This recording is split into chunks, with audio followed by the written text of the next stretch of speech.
అందరికీ శుభోదయం.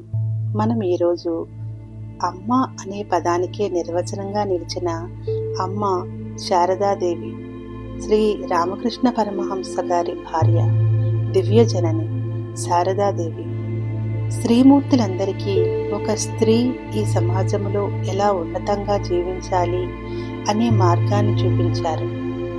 ఆ దివ్యజనని బోధనలను విందామా?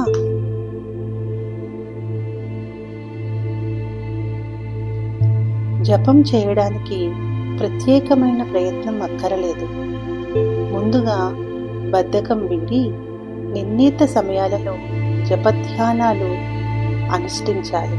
అప్పుడే భగవంతునిపై మనసు లగ్నమవుతుంది.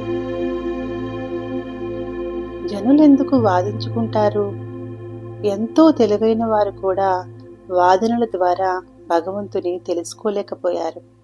భగవంతుడు వాదించుకునే విషయమా? కాదు. గాలి మేఘాన్ని తొలగించినట్లు భగవంతుని నామం ప్రాపంచికత అనే మేఘాన్ని చెదరగొడుతుంది. పువ్వును చేతికి ఇవ్వడం ద్వారా మీరు దాని సువాసనను లేదా గంధపు చెక్కను రాయికి రుద్దడం ద్వారా వాసన చూసినట్లుగా మీరు నిరంతరం భగవంతుని గురించి ఆలోచిస్తూ ఆధ్యాత్మిక మేలుకొలుపును పొందుతారు. భూమిలా ఓపిక పట్టాలి.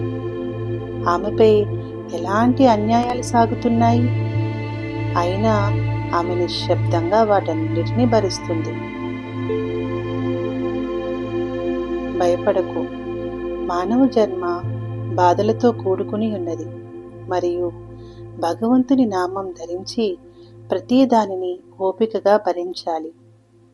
ఎవరు మానవ రూపంలో ఉన్నా దేవుడు కూడా శరీరం మరియు మనస్సు యొక్క బాధల నుండి తప్పించుకోలేడు. నేను నీకు ఒక విషయం చెప్తాను. నా బిడ్డ, నీకు శాంతి కావాలంటే ఇతరులను తప్పు పట్టవద్దు. బదులుగా మీ స్వంత లోపాలను చూడండి. ప్రపంచాన్ని మీ సొంతం చేసుకోవడం నేర్చుకోండి. తప్పులు చేయడం మనిషి స్వభావం, కానీ వాటిని ఎలా సరిదిద్దాలో విమర్శించే వారిలో కొందరికే తెలుసు.